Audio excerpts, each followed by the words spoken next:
नमस्कार। महापुरुषों का कहना है कि कविता हमें बेहतर इंसान बनने में सहायता करती है। इसलिए ये जरूरी लगता है कि कविता सब तक पहुंचे, सब कविता को जानें और समझें। विशेष रूप से हमारी युवा होती पीढ़ी अर्थात किशोर बच्चे कविता से निकटता बनाएं तो एक बेहतर समाज के निर्माण में उनकी भूमिका सार्थक हो सकती है। किंतु ऐसा तभी संभव है जब हम ये जान लें कि कविता है क्या।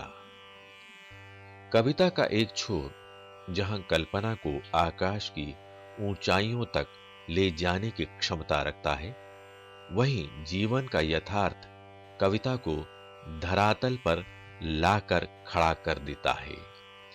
यही अंतर्विरोध ही कविता का जनक है। कविता का भाव जगत छात्रों के लिए हमेशा से जिज्ञासा का कारण बनता रहा है। इस श्रृंखला के कार्यक्रमों में उनकी इन्हीं जिज्ञासाओं का उत्तर खोजने का प्रयास किया गया है।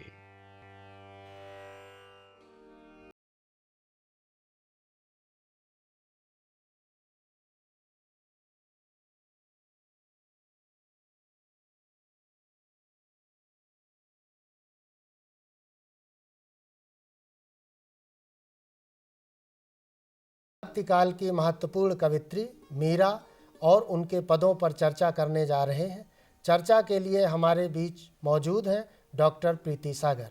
डॉक्टर प्रीति, आपका हार्दिक स्वागत। नमस्कार डॉक्टर साहब, इस कार्यक्रम में जी। मीराबाई पर चर्चा के पहले मैं चाहता हूं कि आप मीराबाई का संक्षिप्त परिचय विद्यार्थियों को दे दें। जी, देखिए, मीरा हिंदी की सबसे बड़ी कवयित्री हैं और भक्ति काल के जो प्रमुख कवि हुए हैं, कबीर, सूर, तुलसी, जायसी, उनमें मीरा का नाम बहुत आदर के साथ लिया जाता है। मीरा का जन्म आज से लगभग 500 साल पहले हुआ था, लेकिन उनकी जन्मतिथि और जन्म स्थान दोनों के बारे में अनेक मत हैं। लेकिन ज़्यादातर विद्वान ये मानते हैं कि वो राजस्थान के एक राज परिवार में पैदा हुई थी। माँ की मृत्यु बचपन में ही हो गई थी और पिता अक्सर युद्धों में व्यस्त रहते थे, इसलिए उनका लालन पालन उनके दादा ने किया था, जो राव दूदा उनका नाम था। और ये कहा जाता है, एक प्रकार की कथा उनके बारे में कही जाती है कि एक बार घर के बाहर से एक बारात गुजर रही थी और मीरा ने अपने दादा से ये पूछा कि मेरा दूल्हा कौन होगा। उस समय उन्हें कहा गया कि श्री कृष्ण की मूर्ति ही आपका दूल्हा है। और तभी से मीरा ने ये मान लिया कि श्री कृष्ण उनके पति हैं। जब वो युवा हुई तो उनका विवाह मेवाड़ घराने के राणा भोजराज के साथ हुआ और जल्दी ही उनके पति की मृत्यु हो गई। चूँकि मीरा का कृष्ण से बचपन से ही बहुत गहरा लगाव था और पति की मृत्यु के बाद वो कृष्ण के भजन में और ज़्यादा अपना समय बिताने लगी। उनके ससुराल वालों को ये बात पसंद नहीं आती थी और भोजराज की मृत्यु के बाद राणा विक्रमादित्य जब वहाँ के राजा बने तो उन्होंने मीरा को कई प्रकार के कष्ट दिए। इसका जिक्र उन्होंने अपने पदों में भी किया है। लगातार कष्ट सहने के बाद मीरा ने अपनी ससुराल छोड़ दी और वे मथुरा वृंदावन होते हुए द्वारिका चली गईं और रणछोड़ जी के मंदिर में रहकर भजन कीर्तन करते हुए अपना समय बिताने लगीं। ऐसा माना जाता है कि उनके परिवार से, यानी कि उनकी ससुराल से उन पर बहुत दबाव था कि वे वापस आ जाएं और ब्राह्मणों का एक पूरा समूह उनको मनाने के लिए गया था, द्वारिका गया था। और उस दबाव के चलते मीरा ने ये कहा कि मैं कृष्ण से पहले आज्ञा ले आऊं, उसके बाद मैं आपके साथ चलूंगी। और मीरा मंदिर के अंदर गईं और ये माना जाता है कि कृष्ण की मूर्ति ने हाथ पकड़कर उन्हें अपने में समा लिया और इस तरह वो उन्हीं में लीन हो गई। मीरा की करीब 11 रचनाएं लिखी हुई मानी जाती हैं और लेकिन वो सभी प्रामाणिक नहीं हैं। स्फुट पद नाम से उन्होंने जो रचना लिखी है, जिसे आज हम मीरा की पदावली के नाम से जानते हैं, वही उनकी प्रामाणिक रचना मानी जाती है। बहुत खूब, आपने मीरा का बहुत अच्छा परिचय दिया। अब मैं ये चाहता हूँ कि आप बच्चों के लिए मीरा के पदों का पाठ कर दें। जी, मीरा का पहला पद है, मेरे तो गिरधर गोपाल दूसरो न कोई, जाके सिर मोर मुकुट मेरो पति सोई, छाणी दई कुल की कानी कहा करी है कोई, संतन ढिंग बैठ बैठ लोक लाज खोई। असुअन जल सींच सींच प्रेम बेली बोई, अब तबेली फैल गई आनंद फल होई। दूध की मथनियाँ बड़े प्रेम से बिलोई, दधी मथी घृत काढ़ लियो डारी दई छोई। भगत देखी राजी हुई जगत देखी रोई, दासी मीरा लाल गिरधर तारो अब मोही। ये उनका बहुत खूब। जी पहला पद है। जी इनका पहला पद है। दूसरा पद। मेरे ख्याल से पहले हम इसकी व्याख्या कर लें जी, तो जी, अच्छा रहेगा। जी जी तो मैं इसकी व्याख्या आपके सामने रख रही हूँ। जी इस पद में मीरा कृष्ण के प्रति अपने समर्पण की बात कह रही हैं कि मेरे तो गिरधर गोपाल दूसरो ना कोई। मेरे लिए सर्वस्व गिरधर गोपाल हैं। गोपाल यानी श्री कृष्ण हैं जी और इनका एक नाम गिरधर भी है। गिरधर उन्हें क्यों कहा जाता है? क्योंकि उन्होंने ब्रजवासियों की रक्षा के लिए अपने उंगली पर गोवर्धन पर्वत को धारण किया था। उठा लिया था। इसीलिए गिरि को धारण करने के कारण उनका एक नाम गिरधर भी पड़ा था। तो मीरा के लिए वही सब कुछ हैं और उसके अलावा संसार में दूसरा कोई नाता नहीं रखना चाहती हैं। तो वो ये घोषणा करती हैं बहुत ही उन्मुक्त भाव से कि मेरे लिए कृष्ण ही सर्वस्व हैं और दूसरा कोई नहीं है जी। और उस कृष्ण की वेशभूषा, उस कृष्ण के स्वरूप का वर्णन करते हुए बताती हैं, जाके सिर मोर मुकुट मेरो पति सोई। मेरा पति, पति यानी रक्षक, स्वामी, सर्वस्व वही है जिसके सिर पर मोर का मुकुट है। जो अपने सिर पर, मस्तक पर मोर का मुकुट धारण करते हैं वही मेरे पति हैं। छाणी दई कुल की कानी कहा करी है कोई। और श्री कृष्ण को पति रूप में पाने के लिए या उनको पति के रूप में मानने के लिए उन्होंने छाणी दई कुल की कानी, कानी का मतलब होता है मर्यादा, लोकलाज। उन्होंने उस परिवार की, जिस परिवार में वो ब्याह कराई थीं, उस परिवार की लज्जा को भी त्याग दिया। कहा करी है कोई, उनका कोई क्या कर सकता है? मतलब अगर कृष्ण उनके लिए हैं तो कोई भी उनका कुछ नहीं बिगाड़ सकता, ऐसा वो बताती हैं। संतन ढिंग बैठी बैठी लोक लाज खोई। संतों के पास बैठ बैठ कर, साधु संतों के सत्संग कर करके उन्होंने लोक लाज को छोड़ दिया है। उसकी उन्हें अब कोई चिंता नहीं है। वे उन्हीं साधु संतों के साथ बैठकर सत्संग करते हुए कृष्ण को प्राप्त करना चाहती हैं। असुअन जल सींच सींच प्रेम बेली बोई। आगे वो कहती हैं कि मैंने इस प्रेम की बेल को, कृष्ण के प्रति जो उनका प्रेम है उसको वो एक बेल की संज्ञा देती हैं और कहती हैं कि उसको मैंने अपने आंसुओं के जल से सींच सींच कर बड़ा किया है। आप जानते हैं कि जैसे जब हम कोई पौधा लगाते हैं मिट्टी में तो उसमें पानी डाल डाल के उसको बड़ा करते हैं, उसी तरह से उन्होंने मीरा ने के पानी से प्रेम मीरा ने कृष्ण के प्रति अपने प्रेम रूपी बेल को आंसुओं से सिंचित कर करके पल्लवित किया है, बड़ा किया है। अब तबेल फैल गई आनंद फल होई। और जब पौधा बड़ा हो जाता है, बेल बढ़ जाती है तो उसमें फल भी आते हैं। तो यहाँ पर वो कह रही हैं कि अब कृष्ण के प्रति जो प्रेम रूपी बेल थी वो बहुत फैल गई है और अब उसमें फल आने वाले हैं। फल क्या है? यहाँ पर फल है आनंद की अनुभूति जो मीरा को अब होने लगी है। तो अब उस बेल में फल आने लगे हैं, इसलिए वो कृष्ण के प्रति ये समर्पण करते हुए आगे कहती हैं, दूध की मथनियाँ बड़े प्रेम से बिलोई। उन्होंने दूध की मथानी को बहुत ही प्रेम के साथ बिलोया है। दधी मथी घृत काढ़ लियो डारी दई छोई। दही को मथ कर उसका घृत यानी घी निकाल लिया है। काढ़ मूल है। जी, काढ़ी माने होता है निकालना। उसको निकाल लिया है। और डारी दई छोई, छोई माने जो सारहीन चीज़ है यानी छाछ बचा हुआ है। जब हम दही को बिलोते हैं जब हम दही को बिलोते हैं तो उसमें से घी जो उसका मूल तत्व है वो निकल जाता है और छाछ आसार के रूप में रह जाता है। तो यहाँ पर इस अनुक्ति के माध्यम से मीरा कहती हैं कि जो श्री कृष्ण की भक्ति है, श्री कृष्ण का प्रेम है, वो उन्हें प्राप्त हो चुका है और सांसारिक मोह माया जो छाछ के रूप में है वो उन्होंने त्याग दी है, छोड़ दी है। भगत देख राजी हुई जगत देख रोई।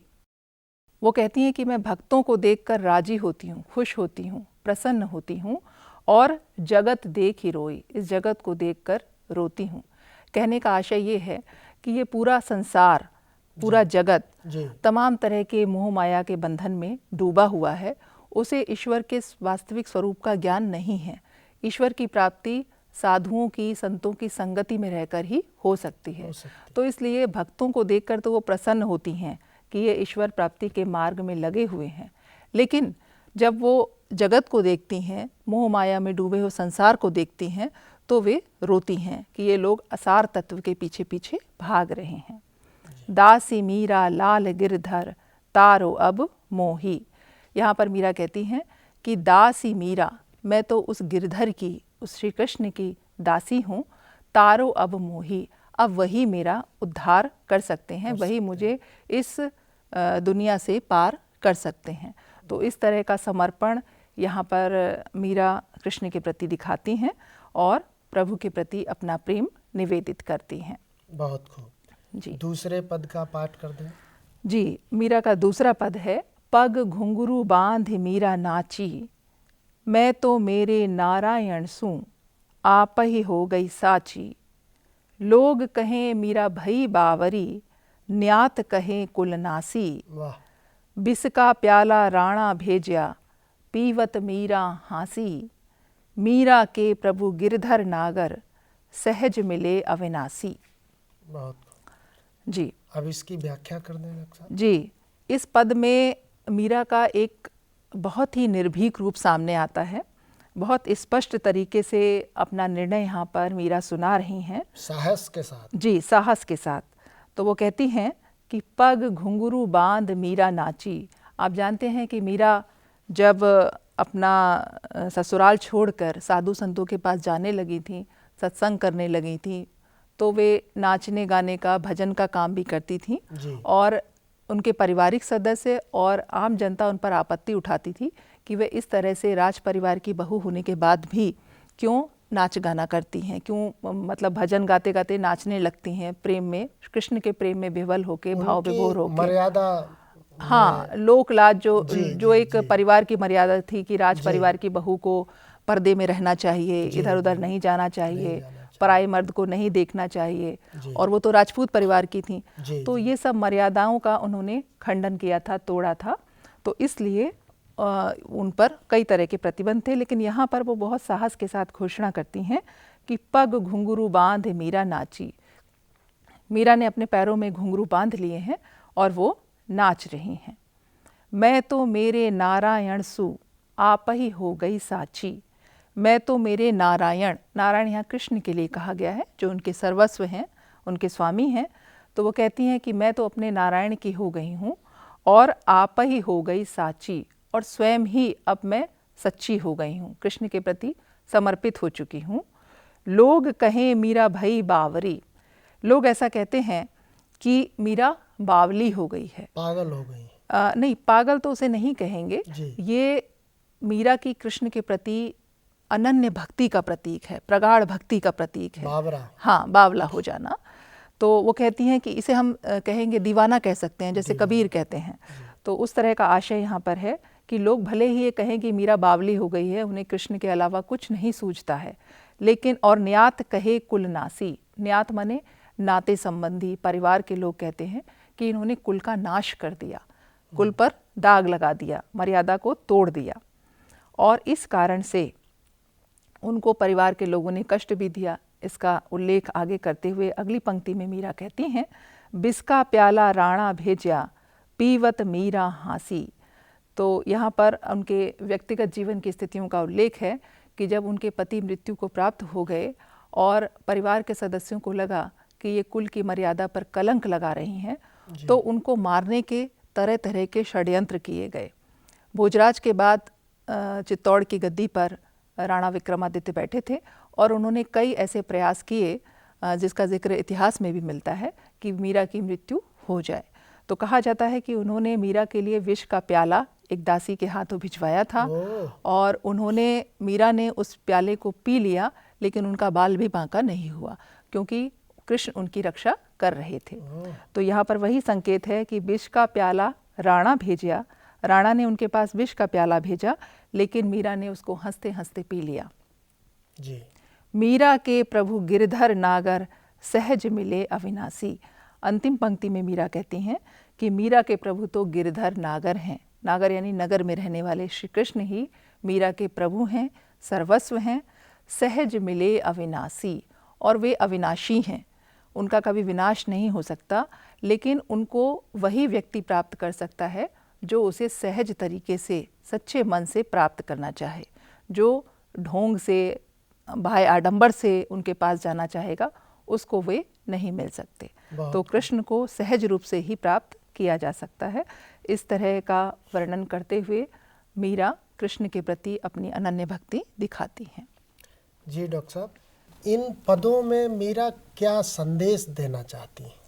देखिए, पहला संदेश तो दोनों पदों में कृष्ण के प्रति भक्ति और समर्पण की बात कही गई है। और मीरा यही कहना चाहती हैं कि अगर कोई ईश्वर को प्राप्त करना चाहता है तो उसे अपना मन सच्चा रखना होगा। सच्चे मन से अगर ईश्वर के पास जाएं तो वे अवश्य मिल सकते हैं। जैसे पहले पद में वो कहती हैं कि दूध की मथनिया बड़े प्रेम से बिलोई, दधी मति घृत काढ़ लियो डारी दई छोई। तो यहाँ पर दूध की मथनिया को प्रेम से बिलोने का मतलब है कि उस ईश्वर की प्राप्ति के लिए, कृष्ण की प्राप्ति के लिए जो पूजा पाठ करती हैं, जो विधि विधान करती हैं, तो वे सिर्फ साधन हैं, साध्य है उनका कृष्ण की भक्ति। तो उस भक्ति को प्राप्त करने के लिए बहुत परिश्रम से, बहुत लगन से और बहुत सच्चे मन से अगर आप जाएंगे तो ज़रूर आपको ईश्वर की प्राप्ति हो जाएगी। और दूसरे पद में चूँकि मीरा ने अपने व्यक्तिगत जीवन की कुछ स्थितियों का भी उल्लेख किया है और कृष्ण के प्रति अपनी जो अनन्य भक्ति है उसको भी दिखाया है और बताया है कि उन्हें कृष्ण को पाने में बहुत तरह के संकट झेलने पड़े, बहुत तरह के विद्रोह का सामना करना पड़ा, व्यवधान डाले गए, लेकिन उन्होंने उसकी परवाह नहीं की और बहुत ही साहस के साथ ये निर्णय दिया कि वो कृष्ण के प्रति ही समर्पित हैं और कृष्ण की ही बनकर रहेंगी। बहुत खूब डॉक्टर साहब, मेरा एक छोटा सा प्रश्न है जी कि मीरा के इन पदों से स्त्रियों को क्या शिक्षा मिलती है? देखिए, मीरा का पूरा जीवन ही प्रेरणापूर्ण है आज की स्त्रियों के लिए, इस लिहाज से कि उन्होंने शुरू से सामाजिक बंधनों का, रीति रिवाजों का विरोध किया। आप देखिए कि वो एक राजपूत परिवार में ब्याही थीं और पति की मृत्यु के बाद उस समय ये मान्यता थी कि स्त्रियां सती हो जाया करती थीं, लेकिन वे सती नहीं हुई और युवा अवस्था में ही विधवा हो गई थीं। उसके बाद भी वे साधुओं के साथ संगति करती रहीं, भजन कीर्तन करती रहीं और ईश्वर के प्रति समर्पित हुईं। तो अपने जीवन के माध्यम से, अपने पदों के माध्यम से वो यही कहना चाहती हैं कि स्त्रियों को साहसी होना चाहिए और जो झूठे तरह की जो मान मर्यादा और बंधन स्त्रियों पर लगाए जाते हैं उनसे उन्हें मुक्त होने की कोशिश करनी चाहिए। जी, उनके गुरु कौन थे डॉक्टर साहब? ऐसा कहा जाता है कि रैदास को उन्होंने अपना गुरु माना था और जब वो अपनी ससुराल से यानी चित्तौड़ छोड़कर सबसे पहले वो मेड़ता गई थी अपने मायके में और मायके वालों ने ये कहा कि उन्हें यहाँ नहीं रहना चाहिए, तो वे मथुरा चली गई थी और वहाँ रूप गोस्वामी जी के पास गई थी उनको अपने गुरु के रूप में स्वीकार करने के लिए, लेकिन वो स्त्रियों से नहीं मिला करते थे। तो रूप गोस्वामी जी ने जब ये उन्हें पता चला तो मीरा ने ये व्यंग भी किया कि मैं तो सोचती थी कि कृष्ण ही पुरुष हैं, और फिर वो वहाँ से छोड़ के वृंदावन होते हुए द्वारिका चली गईं और वहीं फिर अपने अंतिम समय तक रहीं। डॉक्टर साहब, मीरा की भाषा के बारे में कुछ विशेष? देखिए, मीरा जो है उनका जन्म राजस्थान में हुआ था और उसके बाद उनका बहुत सारा समय मथुरा, वृंदावन और द्वारिका में बीता। तो इन सभी प्रांतों की भाषाओं का प्रभाव आप उनकी भाषा पर देख सकते हैं। उनके जो पद हैं उनकी मूल भाषा ब्रज है और इसके अलावा राजस्थानी का उस पर बहुत प्रभाव है। द्वारिका में बहुत लंबे समय तक रहीं, इसलिए गुजराती शब्द भी उनकी भाषा में मिलते हैं। जी, क्या बात, बहुत खूब डॉक्टर साहब, आपने बहुत अच्छी तरीके से न केवल मीरा के पदों की व्याख्या की और उनका पाठ भी किया। इससे निश्चित रूप से हमारे विद्यार्थियों को लाभ मिलेगा।